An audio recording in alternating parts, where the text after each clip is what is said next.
Radio Tehran, শুরু হচ্ছে বিশ্ব সংবাদ।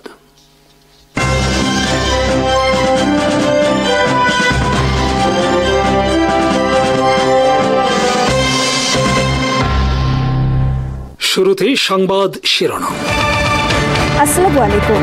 এবার জাতিসংঘ ভাষণে ভারতকে আক্রমণ ডোনাল্ড ট্রাম্পের।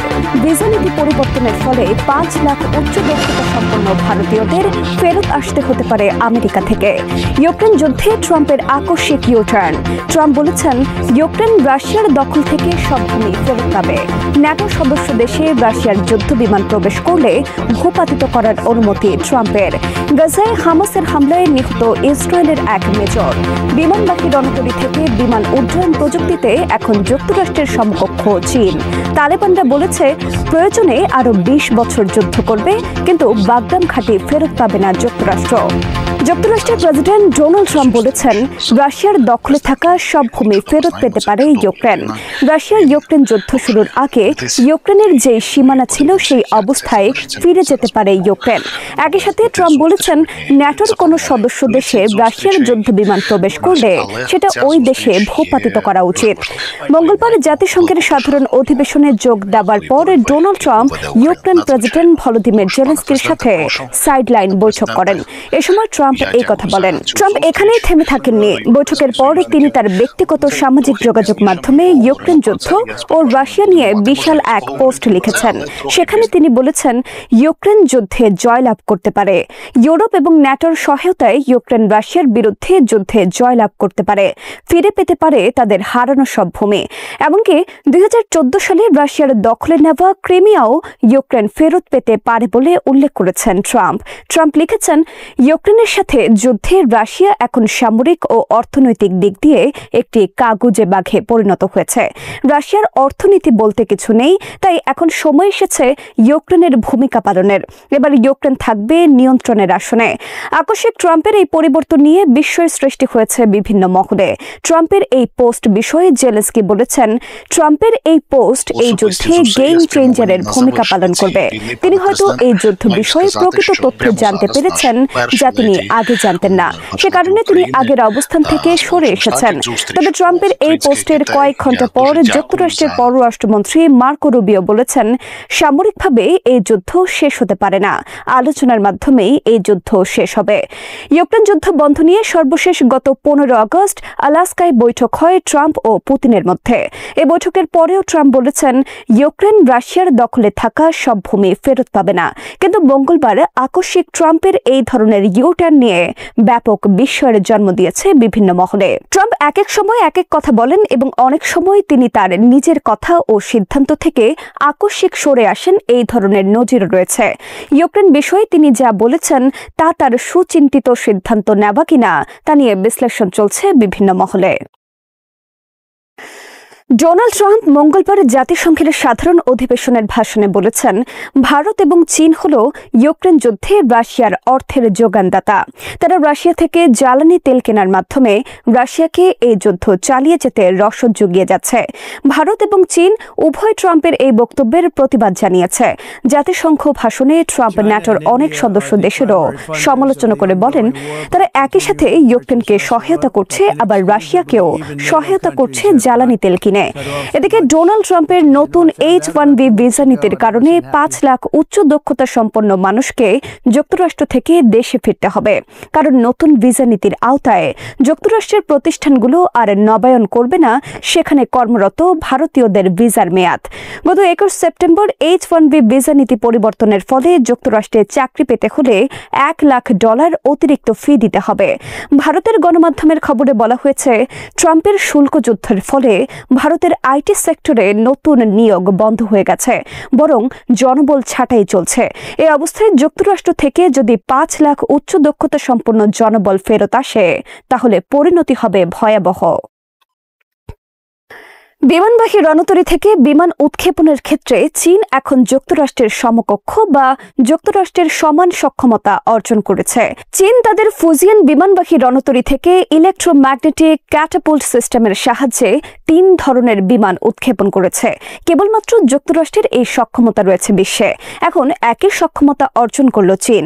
সোমবার চীন ফুজিয়ান বিমানবাহী রণতরী থেকে ইলেকট্রোম্যাগনেটিক ক্যাটাপুল্ট সিস্টেম ব্যবহার করে 5th generation stealth fighter J-35 4.5 generation যুদ্ধ বিমান J-15T এবং K-600 early warning and control system বিমান উড্ডয়নের ভিডিও প্রকাশ করেছে।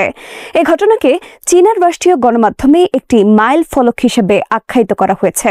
যুক্তরাষ্ট্রের একমাত্র জেরাল্ড ফোর্ড বিমানবাহী রণতরীর রয়েছে ইলেকট্রোম্যাগনেটিক ক্যাটাপুল্ট সিস্টেম ব্যবহারের ক্ষমতা। এর সাথে এখন যুক্ত হল চীনা একটি বিমানবাহী রণতরী। বাগরাম বিমান ঘাঁটি নিয়ে নতুন করে উত্তেজনা দেখা দিয়েছে যুক্তরাষ্ট্র ও আফগানিস্তানের তালেবান সরকারের মধ্যে। তালেবান সরকারের পক্ষ থেকে বলা হয়েছে, যুক্তরাষ্ট্রের সাথে আমরা 20 বছর যুদ্ধ করে দেশকে মুক্ত করেছে, প্রয়োজনে আরো 20 বছর যুদ্ধ করব, কিন্তু বাগরাম বিমান ঘাঁটি বা আফগানিস্তানের 1 ইঞ্চি জমিও আমেরিকার হাতে তুলে দেওয়া হবে না। আফগানিস্তানের প্রতিরক্ষা মন্ত্রণালয়ের চিফ অব স্টাফ ফসিউদ্দিন ফিতেরাত সর্বশেষ এই মন্তব্য করেছেন বাগরাম ঘাঁটি নিয়ে। গত 18 সেপ্টেম্বর লন্ডন সফরের সময় ডোনাল্ড ট্রাম্প বলেন, আফগানিস্তানের বাগরাম বিমান ঘাঁটি আমাদের খুব প্রয়োজন, আমরা ওটা ফেরত পেতে চাই। আফগানিস্তান ওটা আমাদের ফেরত দিলে তারা আমাদের কাছ থেকে অনেক সাহায্য পাবে। আফগানিস্তান পররাষ্ট্র মন্ত্রণালয় থেকে ট্রাম্পের এই প্রস্তাব বাতিল করে দেওয়া হয়, কিন্তু লন্ডন থেকে দেশে ফিরে ডোনাল্ড ট্রাম্প তার ব্যক্তিগত সামাজিক যোগাযোগ মাধ্যম ট্রুথ সোশ্যালে দেওয়া এক পোস্টে বলেন, বাগরাম বিমান ঘাঁটি আমরা তৈরি করেছি, ওটা যদি আমাদের ফেরত দেওয়া না হয় তাহলে খারাপ কিছু ঘটতে যাচ্ছে। তার এই পোস্টের পর হোয়াইট হাউসের সাংবাদিকরা তার কাছে সরাসরি জানতে চান এই খারাপ কিছু কি। জবাবে ট্রাম্প বলেন, আমরা বাগরাম নিয়ে তাদের সাথে আলোচনা করছি, যদি আমরা ওটা ফেরত না পাই তাহলে আমরা কি করি সেটা দেখার জন্য অপেক্ষা করেন। বাগরাম বিমান ঘাঁটি মূলত নির্মাণ করে সোভিয়েত ইউনিয়ন 1950-এর দশকে। তবে 2001 সালে যুক্তরাষ্ট্র আফগানিস্তান দখলে নেবার পর এই ঘাঁটিকে ব্যাপকভাবে আধুনিকায়ন সম্প্রসারণ করে এটি ন্যাটোর একটি অন্যতম ঘাঁটিতে পরিণত করে। বর্তমানে কৌশলগত কারণে এই ঘাঁটিটি আবার গুরুত্বপূর্ণ হয়ে উঠেছে। 2021 সালে যুক্তরাষ্ট্র আফগানিস্তান ছেড়ে আসার পর সেখানে চীন ও রাশিয়ার প্রভাব বৃদ্ধি পায়। এতে উদ্বিগ্ন হয়ে পড়ে যুক্তরাষ্ট্র। যুক্তরাষ্ট্র অভিযোগ করে বাগরাম বিমান ঘাঁটি দখলে নিয়েছে চীন। চীন এই দাবি প্রত্যাখ্যান করে বলেছে, তারা আফগানিস্তানের স্বাধীনতা সার্বভৌমত্বের প্রতি শ্রদ্ধাশীল। মঙ্গলবার গাজায় হামাসের হামলায় নিহত হয়েছে ইসরায়েলের একজন মেজর। ইসরায়েল আর্মি জানিয়েছে, নিহত মেজর একজন কোম্পানি কমান্ডার ছিলেন। গোটা গাজা দখলে ইসরায়েলের স্থল অভিযান শুরুর পর এই প্রথম একজন মেজরের মতো উচ্চ পর্যায়ের সেনা কর্মকর্তা নিহত হলেন। হামাস একটি ট্যাঙ্ক বহর লক্ষ্য করে রকেট প্রোপেলড গ্রেনেডের সাহায্যে হামলা চালায়। এর ফলে নিহত হয়েছে ওই মেজর, আহত হয়েছে আরও কয়েকজন সেনা। ইরানের মহাশক্তিশালী ক্ষেপণাস্ত্র, ইসরায়েল ও যুক্তরাষ্ট্রের নতুন হুঁশিয়ারি। মধ্যপ্রাচ্যের ভূ রাজনীতি এখন নতুন এক মোড়ে দাঁড়িয়েছে। ইরান দেখিয়েছে যে তার সামরিক শক্তি শুধু আঞ্চলিক সীমার মধ্যে সীমাবদ্ধ নয়, বরং আন্তর্জাতিক মহলে প্রভাব বিস্তার করতে সক্ষম। 12 দিনের সংঘর্ষে ইরান প্রতিপক্ষ ইসরায়েলকে চোখে চোখ রাখতে বাধ্য করেছে। ইসরায়েলের প্রধানমন্ত্রী বেনিয়ামিন নেতানিয়াহু দাবি করেছিলেন, ইরানের ক্ষেপণাস্ত্রের ভান্ডার ধ্বংস হয়ে গেছে, কিন্তু বাস্তবে ইরান এই যুদ্ধের পরেই তাদের ব্যালিস্টিক ও আন্তঃমহাদেশীয় ক্ষেপণাস্ত্র সক্ষমতা প্রদর্শন করেছে। এই মিসাইলগুলো শুধু আঞ্চলিক শত্রুকে নয়, প্রয়োজন হলে দূরবর্তী লক্ষ্য, এমনকি যুক্তরাষ্ট্রের সামরিক আস্তানাকেও ধ্বংস করতে পারে। এই বার্তাই দিয়েছে তেহরান। ইরানের পার্লামেন্টের সদস্য মোহসিন জাঙ্গানি সম্প্রতি নিশ্চিত করেছেন, দেশের সবচেয়ে উন্নত ক্ষেপণাস্ত্রগুলোর মধ্যে একটি সফলভাবে পরীক্ষা চালানো হয়েছে। এটি আন্তঃমহাদেশীয় ব্যালিস্টিক ক্ষেপণাস্ত্র, যা দীর্ঘ দূরত্বে লক্ষ্যবস্তুতে নিখুঁত আঘাত করতে সক্ষম। তবে সরকার এখনো মডেল বা সাংকেতিক নাম প্রকাশ করেনি। বিশ্লেষকরা বলছেন, এই ক্ষেপণাস্ত্র শুধু অস্ত্র প্রদর্শন নয়, এটি ইরানের কৌশলগত বার্তা। ইরান এখন হাইপারসনিক, ব্যালিস্টিক ও প্রতিরক্ষা প্রযুক্তির সংমিশ্রণে এমন এক শক্তি তৈরি করেছে যা আঞ্চলিক এবং আন্তর্জাতিক শক্তিদের ভাবতে বাধ্য করছে। ইরানের IRGC এবং সশস্ত্র বাহিনী হুঁশিয়ারি দিচ্ছে যে কোনো আগ্রাসন বা ভুল পদক্ষেপের পরিণতি কঠিন হবে। কিন্তু টুইস্ট আছে, এটি কি শুধুই প্রথাগত শক্তি প্রদর্শন, নাকি ইরান পারমাণবিক যুগে প্রবেশের প্রাথমিক ইঙ্গিত দিচ্ছে? পার্লামেন্টের আরেক সদস্য আহমেদ নাদাই সম্প্রতি ইঙ্গিত দিয়েছেন জাতিসংঘের পরমাণু নিরস্ত্রীকরণ চুক্তি এনপিটি থেকে বেরিয়ে আসা এবং নিজের পারমাণবিক সক্ষমতা পরীক্ষা করার সম্ভাবনা নিয়ে। সমরবিদরা বলছেন আন্তঃমহাদেশীয় ব্যালিস্টিক ক্ষেপণাস্ত্র একাধিক পারমাণবিক ওয়ারহেড বহন করতে সক্ষম। যদিও ইরানের হাতে বর্তমানে কোনো পারমাণবিক অস্ত্র নেই, তবে তার প্রযুক্তি দ্রুত সেই পথে এগোচ্ছে। এই পরিস্থিতি ইরানের শক্তিকে নতুন মাত্রায় তুলে ধরেছে। শুধুমাত্র আঞ্চলিক দখল নয়, ইরান তার অস্ত্র শক্তি, বৈজ্ঞানিক সক্ষমতা এবং কৌশলগত পরিকল্পনার মাধ্যমে বিশ্বের বড় শক্তিদেরও ভাবিয়ে তুলেছে। যুক্তরাষ্ট্র ও ইসরায়েলকে সরাসরি বার্তা পাঠানো হয়েছে, ইরানকে হালকাভাবে নেওয়া যাবে না। এই নতুন যুগের মধ্যপ্রাচ্যে ইরান শুধুমাত্র প্রতিরক্ষা করছে না, বরং শক্তির একটি পরিপূর্ণ চিত্র তৈরি করেছে।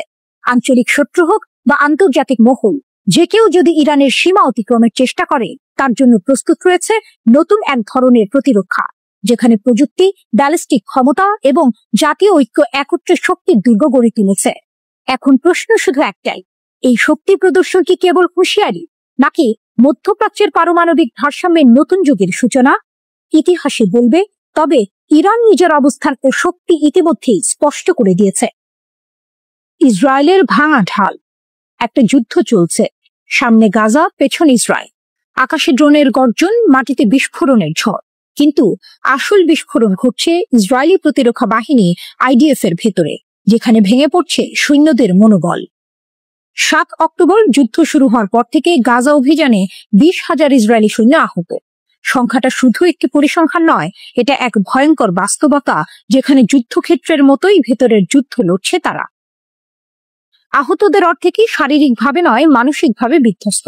ইসরায়েলি প্রতিরক্ষা মন্ত্রণালয় জানিয়েছে 56% সৈন্যের মধ্যে ধরা পড়েছে পিটিএসডি, যুদ্ধ পরবর্তী মানসিক আঘাত। এক একজন সৈন্য দিনের আলোতেও রাতের দুঃস্বপ্নে ভুগছে। অনেকের শরীরও আর সাড়া দিচ্ছে না। 99 জন অঙ্গহানিপ্রাপ্ত, 16 জন সম্পূর্ণ পক্ষাঘাতগ্রস্ত। যুদ্ধ তাদের থেকে কেড়ে নিয়েছে হাত, পা, এমনকি দাঁড়ানোর ক্ষমতাও। মৃত্যুর থেকেও ভয়ঙ্কর এক শত্রু দাঁড়িয়ে গেছে, আত্মহত্যা। ইসরায়েলি মিডিয়া বলছে শুধু এই বছরেই প্রায় 20 জন সৈন্য আত্মহত্যা করেছে। IRNA জানাচ্ছে যুদ্ধ শুরু হওয়ার পর থেকে আত্মহত্যার সংখ্যা অন্তত 43। এটা প্রমাণ করে ইসরায়েলের সবচেয়ে বড় ক্ষতি ঘটছে যুদ্ধক্ষেত্রে নয়, বরং সৈন্যদের মনের ভেতরে। এদিকে বিভিন্ন ফ্রন্টে 904 জন ইসরায়েলি সেনা নিহত। শুধু 7 অক্টোবরেই প্রাণ গেছে 329 জনের। গাজায় স্থল অভিযানে মরেছে আরো 460 জন।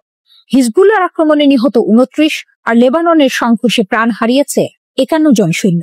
প্রতিদিন যেন নতুন কফিন নামছে ইসরায়েলের ঘরে ঘরে। কিন্তু এখানেই থেমে নেই কাহিনী। প্রতিরক্ষা মন্ত্রণালয়ের তথ্যে দেখা যাচ্ছে আহতদের 64% রিজার্ভ সৈন্য, মানে যারা সাধারণ জীবন থেকে হঠাৎ টেনে আনা হয়েছে যুদ্ধে।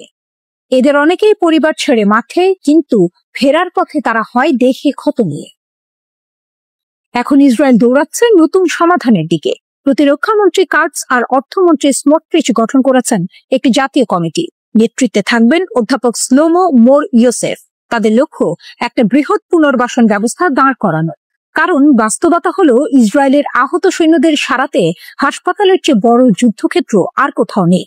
কিন্তু প্রশ্ন হলো, যখন সৈন্যরা মানসিকভাবে হেরে যাচ্ছে, যখন শত শত পরিবার কফিন বুকে টেনে নিচ্ছে, তখন যুদ্ধের আসল বিজয়ী কে? ফিলিস্তিনের গাজায় নৃশংস হামলা ও হত্যাযজ্ঞের মধ্যে ইসরায়েল সফর করেছেন যুক্তরাষ্ট্রের পররাষ্ট্রমন্ত্রী মার্কো রুবিও। ইসরায়েলের প্রধানমন্ত্রী বেনিয়ামিন নেতানিয়াহুর সঙ্গে সাক্ষাৎ করেছেন তিনি। মার্কিন পররাষ্ট্রমন্ত্রী বলেছেন, গাজায় চলমান সংঘাতে ইসরায়েলকে অবিচল সমর্থন দিয়ে যাবে তার দেশ। উপত্যকাটি থেকে হামাসকে নির্মূল করার আহ্বানও জানিয়েছেন তিনি। মুসলিম ন্যাটো, ইসরায়েলের আগ্রাসনের জবাবে গর্জে উঠছে নতুন এক সামরিক স্বপ্ন। যদি পশ্চিমা দুনিয়া নিজেদের রক্ষায় ন্যাটো বানাতে পারে, তবে মুসলিম দুনিয়া কেন নয়? এই প্রশ্ন এখন ঘুরপাক খাচ্ছে কায়রো থেকে তেহরান পর্যন্ত। ইসরায়েলি প্রধানমন্ত্রী বেনিয়ামিন নেতানিয়াহু যেন পুরো মুসলিম বিশ্বের বিরুদ্ধে যুদ্ধ ঘোষণা করেছেন। একের পর এক হামলায় জ্বলছে মধ্যপ্রাচ্যের অন্তত 5টি মুসলিম দেশ, সাথে উত্তর আফ্রিকার একটি দেশও। ঝুঁকিতে আছে আরো অনেকে। পরিস্থিতি এমন পর্যায়ে পৌঁছেছে যে ইসলামিক দেশগুলো আবার ভাবতে শুরু করেছে, সময় কি এসেছে একটি মুসলিম ন্যাটো গঠনের? আগুনে ঘি, ইরান ও মিশরের প্রস্তাব। মিশর প্রথমেই ন্যাটোর আদলে একটি ইসলামিক সামরিক জোটের প্রস্তাব দিয়েছে। একই সুরে কথা বলেছে ইরান ও ইরাক। ইরান শুধু প্রস্তাবই দিচ্ছে না, বলছে তারাই দিতে পারবে প্রযুক্তিগত নেতৃত্ব। কারণ এরই মধ্যে ইরান প্রমাণ করেছে নিজেদের বানানো মিসাইল দিয়েই ইসরায়েলের কৌশল ভেঙে চুরমার করা যায়। তাদের কামিকাজে ড্রোন আজ ইউক্রেন যুদ্ধে রাশিয়ার হাতকে শক্ত করছে।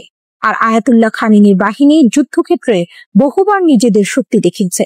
যদি ইরান নেতৃত্ব দেয়, তবে কি উপসাগরীয় দেশগুলো নিজেদের পশ্চিমা মিত্রদের ছেড়ে সত্যিই এদিকে ঝুঁকবে? মুসলিম বিশ্বের লুকানো শক্তি। একদিকে আমেরিকা, ন্যাটো আর ইসরায়েল, ত্রিমুখী জোট। অন্যদিকে মুসলিম দেশগুলোর সামরিক শক্তির চিত্রও কম ভয়ঙ্কর নয়। তুরস্ক, ন্যাটোর সদস্য, প্রতিরক্ষা শিল্পে দারুণ অগ্রগতি, নতুন সব ড্রোন ও যুদ্ধ সরঞ্জামে ইসলামিক বিশ্বের সেরা সামরিক শক্তি। পাকিস্তান, একমাত্র পারমাণবিক মুসলিম দেশ, আকাশ যুদ্ধে ভারতের বিরুদ্ধে সাম্প্রতিক সাফল্যে বিশ্বকে চমকে দিয়েছে। সৌদি আরব, বিশ্বে অন্যতম বৃহৎ প্রতিরক্ষা বাজেট, হাতে আমেরিকান ও ব্রিটিশ অত্যাধুনিক অস্ত্র।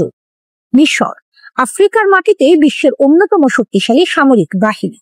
ফিলিস্তিন, লেবানন ও ইয়েমেনের প্রতিরোধ যোদ্ধারা, মাঠের যোদ্ধা যারা প্রতিদিন ইসরায়েলকে চ্যালেঞ্জ জানাচ্ছে। টাকার ঝাঁপি, আগ্রাসনের জবাব। একটি শক্তিশালী মুসলিম সামরিক জোট গঠনের জন্য অর্থের অভাব হবে না। উপসাগরীয় দেশগুলোর হাতে রয়েছে অগণিত তেল, ডলার। এতদিন তারা পশ্চিমা অস্ত্রের দিকে ঝুঁকেছিল, কিন্তু এখন যদি তারা ইরান, তুরস্ক, রাশিয়া বা চীনের দিকে মুখ ফেরায়, তবে বদলে যেতে পারে পুরো বিশ্ব শক্তির ভারসাম্য। সিনেম্যাটিক দৃশ্য কল্পনা করুন। কায়রোর বিশাল হলঘরে টেবিল ঘিরে বসে আছেন মুসলিম বিশ্বের সেনাপতিরা। তাদের চোখে একটাই দৃঢ়তা, ইসরায়েলের আগ্রাসন আর চলবে না। তেহরানের মানচিত্রে আঁকা হচ্ছে নতুন প্রতিরক্ষা পরিকল্পনা। ইসলামাবাদের ঘাঁটিতে গর্জন করছে যুদ্ধ বিমান। রিয়াদের বিলাসবহুল প্রাসাদে বসে সৌদি নেতৃত্ব অর্থের ঝাঁপি খুলছে। আর গাজার ধ্বংসস্তূপের ভেতর থেকে উঠে আসছে একটাই স্লোগান, মুসলিম ন্যাটো চাই। ইসরায়েল হয়তো ভেবেছিল একে একে মুসলিম দেশগুলোকে আক্রমণ করে ভেঙে ফেলা সহজ হবে, কিন্তু ফল হয়েছে উল্টো। তাদের আগ্রাসনই এখন এক বিশাল জোট গঠনের পথে ঠেলে দিচ্ছে মুসলিম বিশ্বকে। প্রশ্ন এখন শুধু সময়, কবে তৈরি হবে সেই মুসলিম ন্যাটো? আর তৈরি হলে বিশ্ব রাজনীতির মানচিত্রে সেটা হবে কি সবচেয়ে বড় গেম চেঞ্জার? নেতানিয়াহুর আগুনে ঘোষণা, ফিলিস্তিন নয়, এবার পুরো বিশ্বের বিরুদ্ধে যুদ্ধ। দোহা, কূটনৈতিক আলোচনার শহর হঠাৎই কেঁপে উঠল ক্ষেপণাস্ত্রের শব্দে। ইসরায়েলের বিমান থেকে ছুটল আগুন, লক্ষ্য ফিলিস্তিনি নেতৃত্ব, যারা যুক্তরাষ্ট্রের মধ্যস্থতায় যুদ্ধবিরতি টেবিলে বসেছিলেন। মুহূর্তেই ধ্বংস হয়ে গেল আশা। গাজার রক্তক্ষয়ী যুদ্ধ থামার আগে শুরু হলো নতুন অধ্যায়। এই হামলা যেন শুধু কাতার নয়, পুরো বিশ্বকেই হুমকি দিয়ে বলল, ইসরায়েলের আগুনের হাত পৃথিবীর যে কোনো জায়গায় পৌঁছাতে পারে। 2 বছরের কম সময়ে গাজায় নিহতের সংখ্যা 64,000 ছাড়িয়েছে, অধিকাংশই নারী ও শিশু। আন্তর্জাতিক মহল এটিকে ইতোমধ্যেই গণহত্যা বলেছে, কিন্তু দোহা হামলা গল্পটিকে অন্য উচ্চতায় নিয়ে গেল। এবার আঘাত হলো একটি স্বাধীন রাষ্ট্রে, যা স্পষ্ট জানিয়ে দিল ইসরায়েল শুধু ফিলিস্তিন দখলেই সীমাবদ্ধ নয়, বরং আন্তর্জাতিক আইন ও কূটনীতির বুকেও আঘাত করছে। যুদ্ধবিরতির ভ্রান্ত ধারণা। ইসরায়েলের ইতিহাস খুললে স্পষ্ট হয় তাদের অভিধানে যুদ্ধবিরতি শব্দটি নেই। যুক্তরাষ্ট্রের মতো ঘনিষ্ঠ মিত্রও এখন যুদ্ধ থামানোর প্রস্তাব আনে, ইসরায়েল তখনও তা উপেক্ষা করে, কারণ এই রাষ্ট্র দাঁড়িয়ে আছে দখল, নিপীড়ন আর ফিলিস্তিনি জনগণকে নিশ্চিহ্ন করার নীতির ওপর। দোহা হামলা তাই কেবল একটি শহরে আঘাত নয়, বরং পুরো অঞ্চলের নিরাপত্তার প্রতি সরাসরি চ্যালেঞ্জ। পশ্চিমাদের হঠাৎ জাগরণ। অদ্ভুত এক দৃশ্য দেখা গেল। গাজায় হাজারো নারী শিশুর মৃত্যুতে নীরব থাকা পশ্চিমা শক্তিগুলো এবার হঠাৎ মুখ খুলল। ব্রিটেন, ফ্রান্স, এমনকি ভারতও নিন্দা জানালো দোহায় ইসরায়েলি হামলার। প্রশ্ন উঠছে, একটি ক্ষেপণাস্ত্র কি হাজারো লাশের চেয়ে ভয়াবহ, নাকি তারা অবশেষে বুঝতে পারছে ইসরায়েলের আগ্রাসন একদিন তাদের নিরাপত্তার গায়েও আগুন ধরাতে পারে? এখানেই উন্মোচিত হয় আন্তর্জাতিক রাজনীতির ভণ্ডামি। ওয়াশিংটনের দ্বিমুখী ভাষা। হোয়াইট হাউস মুখপাত্র ক্যারোলাইন লেভিট নিন্দা জানালেও যোগ করলেন, হামাসকে নির্মূল করাই চূড়ান্ত লক্ষ্য। প্রেসিডেন্ট ট্রাম্প কাতারকে আশ্বাস দিলেন এমন হামলা আর হবে না, অথচ বাস্তবে তিনি ইসরায়েলের ওপর কোনো নিয়ন্ত্রণই রাখতে পারছেন না।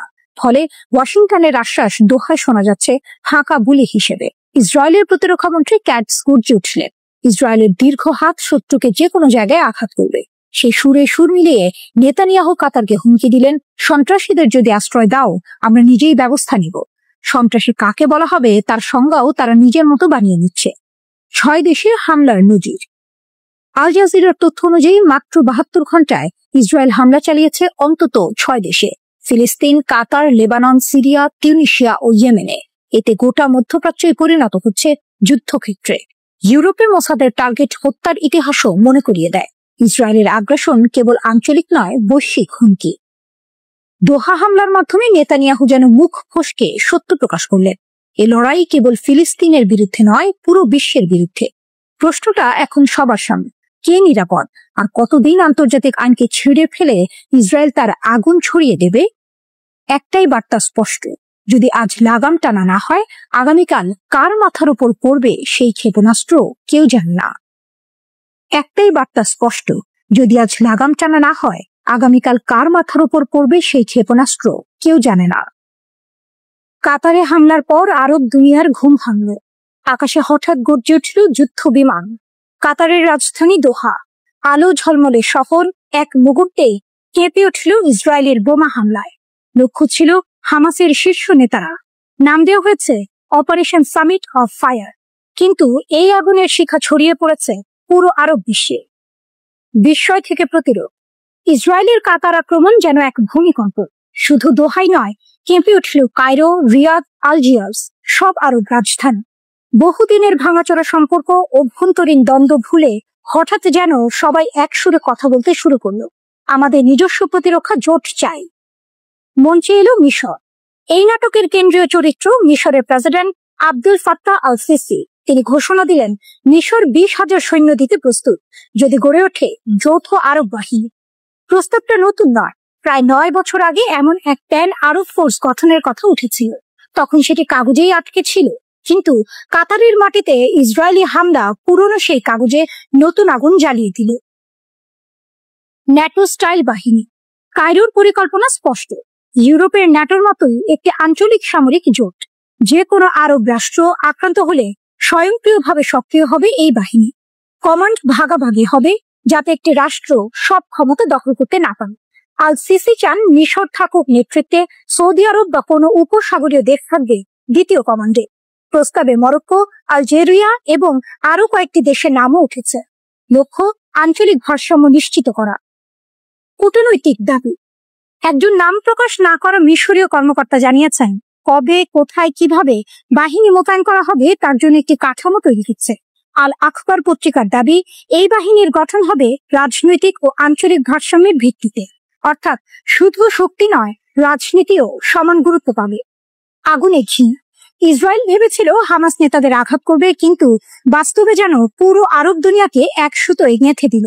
দোহা ইতিমধ্যেই ঘোষণা করেছে জরুরি আরব ইসলামিক সম্মেলন।